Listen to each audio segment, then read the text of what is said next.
Hello मेरे प्यारे बच्चों, कैसे हैं आप लोग। आई होप आप लोग अच्छे होंगे। तो चलिए आज हम बात करने वाले हैं कि आप लोग हिंदी का पेपर किस तरीके से बोर्ड के कॉपी में लिखेंगे, किस तरीके से बढ़िया नंबर लाएंगे, कौन कौन सी ऐसी तरीके हैं जिससे आप आजमा के बढ़िया से बढ़िया नंबर ला सकते हैं। तो ये वीडियो काफ़ी आप लोगों के लिए हेल्पफुल रहेगी, तो इस वीडियो को लास्ट तक जरूर देखिएगा। ठीक है, अगर वीडियो पसंद आए तो वीडियो को लाइक करना और चैनल को सब्सक्राइब कर लेना और अपने दोस्तों के साथ भी शेयर कर देना। तो चलिए अब हम टॉपिक पे बात करते हैं। तो सबसे पहले बच्चों मैं आपको बता दूं कि यहाँ पे 2024 का मेरे पास पेपर है। तो किस तरीके से 2024 का पेपर मैंने सॉल्व करके आपको बताया है कि 2025 में इसी तरीके से क्वेश्चंस आएंगे और आपको इसी तरीके से सॉल्व करना है।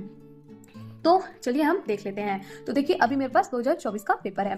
तो सबसे पहले क्वेश्चन क्या आता है, क्वेश्चन आता है बहुविकल्पी प्रश्न। ठीक है, बहुविकल्पी प्रश्न आता है, आप लोग को इस तरीके से दिख रहा होगा। बहुविकल्पी प्रश्न मैंने सॉल्व किया था और 2024 का मैंने पेपर सॉल्व भी कराया था। ठीक है, अगर वीडियो नहीं देखा है आपने तो जाके देख सकते हैं, बहुत अच्छी तरीके से मैंने उसे सॉल्व किया था। और सबसे अहम बात मैं आपको बता दूं कि जो फ्रंट पेज होता है बोर्ड कॉपी का, उससे भी मैंने भरना सिखाया है। तो आप मेरे चैनल के प्लेलिस्ट में जाके देख सकते हैं कि किस तरीके से बोर्ड का कॉपी हम भरेंगे।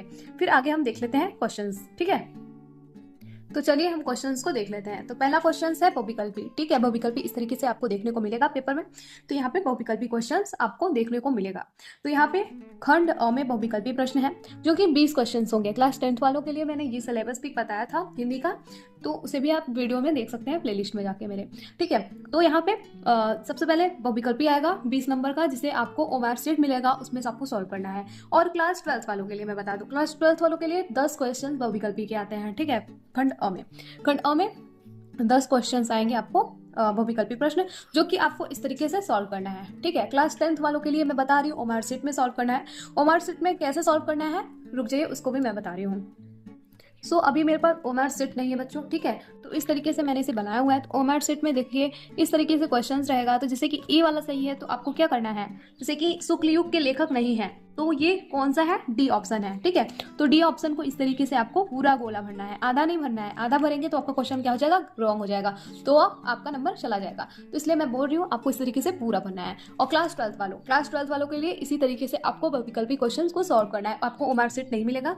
ठीक है, ओमार शीट आपको नहीं मिलेगा, आपको कॉपी में ही इस तरीके से एक एक संख्या करके आपको डालना है और लिखना है। ठीक है, फिर आगे हम देख लेते हैं क्वेश्चन को हम किस तरीके से सॉल्व करेंगे। फिर इस तरीके से देख सकते हैं बच्चों, खंड ब वर्णात्मक प्रश्न आएंगे जिसमें कि आपको लिख के सॉल्व करना है। ठीक है, लिख के इसको सॉल्व करना है। तो आप लोग किस तरीके से इसको सॉल्व करेंगे आइए देख लेते हैं। तो अभी ये देखिए मैंने इस तरीके से आपको बताया हुआ है, इसी तरीके से आपको लिखना है। ठीक है, प्रश्न उत्तर संख्या पहले का ब का, दूसरा का पहला, इस तरीके से आपको डालना है और लिखना है। तो संदर्भ इसी तरीके से आपको बिल्कुल लिखना है। प्रस्तुत गद्यांश हमारी पाठ्यपुस्तक हिंदी के मित्रता नामक पाठ से लिया गया है, या फिर जो भी पाठ हो आप उस तरीके से डालेंगे। फिर इसके लेखक रामचंद्र शुक्ल जी हैं। तो आप ये लेसन अच्छे तरीके से तैयार कर लीजिएगा, क्योंकि इससे क्वेश्चन पूछे जाते हैं। पिछली बार भी इसी से पूछा गया था, 2024 का ये पेपर का मैंने सॉल्व किया था। ठीक है, तो इस तरीके से आपको व्याख्या करना है। एक बात मैं आपको बता दूं कि क्या बोलते हैं, कुछ बच्चे क्या करते हैं कि इस तरीके से क्वेश्चन खत्म होने के बाद भी क्या करते हैं कि पेज को छोड़ देते हैं। तो ये बहुत गलत चीज होती है, इससे क्या होता है आपका नंबर कट जाता है। तो आप ऐसी गलतियां करने से बचेंगे। ठीक है, जितना हो सके उतना पेज को भरिएगा, उन्हें खाली मत छोड़िएगा। फिर इस तरीके से आपको सारा का सारा क्वेश्चन करना है। फिर 22वां नंबर देख लो, पद्यांश। ठीक है, पद्यांश किस तरीके से हम लोग करेंगे सॉल्व, जिस तरीके से हम लोग गद्यांश सॉल्व किए थे। ठीक है, अथवा अगर अथवा आ रहा है तो आपको अथवा डाल देना है। ठीक है, ये नहीं कि आप आधा ही क्वेश्चन लिख दे और एग्जामिनर को समझ में ना आए और आपको आधा दिया नंबर देके खाली हो जाए। तो इसलिए मैं बोल रही हूँ क्वेश्चन अच्छे से डालिएगा, प्रश्न उत्तर संख्या अच्छे से डालिएगा। ठीक है, तब सॉल्व कीजिएगा। इस तरीके से आपको पद्यांश भी सॉल्व करना है। ठीक है, क्वेश्चन जहां से खत्म होता है वहां से आपको पेज नहीं छोड़ना है, वहीं से क्वेश्चन लिखना स्टार्ट कर देना है, उत्तर लिखना स्टार्ट कर देना है। ठीक है, इस तरीके से बिल्कुल। ठीक है, आगे हम देख लेते हैं क्या करना है।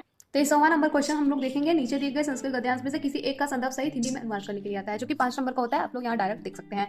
तो आप इसको कैसे सॉल्व करेंगे आइए हम लोग देख लेते हैं। तो यहाँ पे वाराणसी नामक पाठ से लिया गया है। ठीक है, ये तो डायरेक्टली दिखा रहा है वाराणसी नामक पाठ से लिया गया है। तो इस तरीके से आपको क्या करना है, आप लोग को इसी तरीके से बिल्कुल जैसे गद्यांश पद्यांश लिखा है आपने, उसी तरीके से संस्कृत का गद्यांश पद्यांश भी आप लोग लिखेंगे। ठीक है, बिल्कुल इसी तरीके से आपको लिखना है। आपको कहीं भी जगह नहीं छोड़ना है, जो आ रहा है आपको लिखना है। ठीक है, बस आप लोग कुछ गलत मत लिख दीजिएगा। फिर आगे हम देख लेते हैं 24वां क्वेश्चन नंबर। ठीक है, 24वां नंबर क्वेश्चन क्या आता है, वो होता है संस्कृत पद्यांश। ठीक है, संस्कृत पद्यांश का संदर्भ सहित व्याख्या करने के लिए आता है।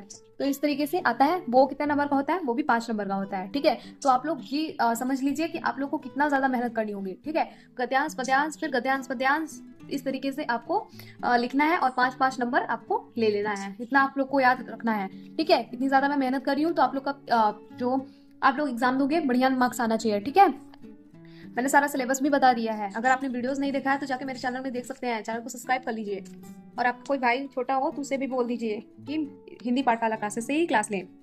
फिर आगे हम देख लेते हैं क्वेश्चन क्या है, खंडकाव्य। आप लोग मुझे कमेंट जरूर कर दीजिएगा आपके यहाँ खंडकाव्य कौन सा चलता है, ठीक है।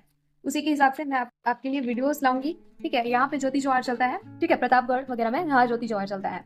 तो इस तरीके से आप लोग देख सकते हैं कि ज्योति जवाहर मैंने खंडकाव्य लिखा हुआ है।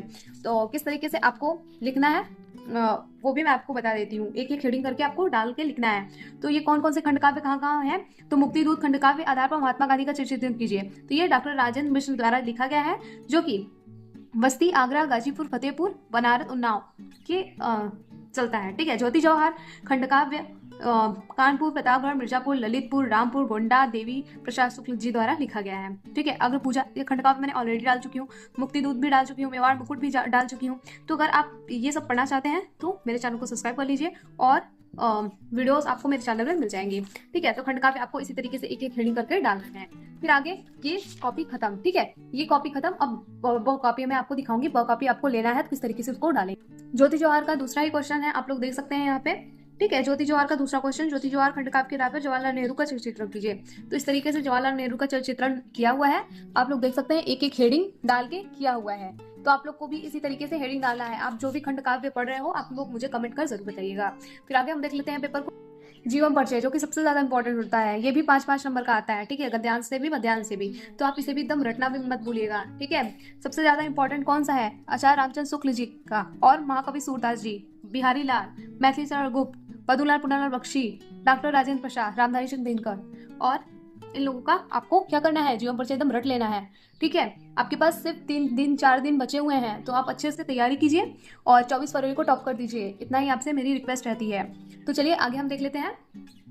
जीवन परिचय आपको ऐसे ही लिखना है, ठीक है। ऐसा नहीं है कि यहाँ पे खत्म हुआ तो दूसरा पेज बदल के लिखे, बिल्कुल भी नहीं है। जहाँ से खत्म हो रहा है आपको वहीं से लिखना है, ठीक है। आपको कॉपी भरी हुई दिखानी है, ये नहीं कि आपको पेज छोड़ के दिखाओगे तो ऐसा लगेगा एग्जामिनर को बच्चा कुछ पढ़ा ही नहीं है, बस कॉपी भरने के चक्कर में ही पड़ा हुआ है। तो इसलिए मैं आपको यही सजेस्ट कर रही हूँ कि जो क्वेश्चन है आपको डायरेक्टली वहीं पर लिखना है, ठीक है। इस तरीके से आप लोग जीवन परिचय देख लिए।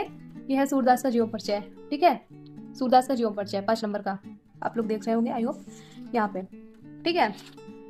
फिर इसको हम लोग क्या करेंगे, पलटेंगे, फिर आगे देखेंगे कि कौन सा क्वेश्चन है 27वां नंबर, ठीक है। 27वां नंबर कौन सा क्वेश्चन है, यहाँ पे लिखा हुआ है, अपनी पाठ्य पुस्तक संस्कृत खंडस्थ एक श्लोक लिखिए जो कि प्रश्न पत्र में ना आया हो। तो आप लोग ऐसा करिएगा, एक श्लोक जरूर याद करके जाइएगा जो कि 2 नंबर का होता है, ठीक है। तो आप लोग इसे जरूर करिएगा श्लोक। मैंने ढेर सारे श्लोक डाले हुए हैं अपने शॉर्ट्स पे, उसमें देख सकते हो आप लोग और सुन के याद कर सकते हो, बहुत ज्यादा इंपॉर्टेंट है, ठीक है।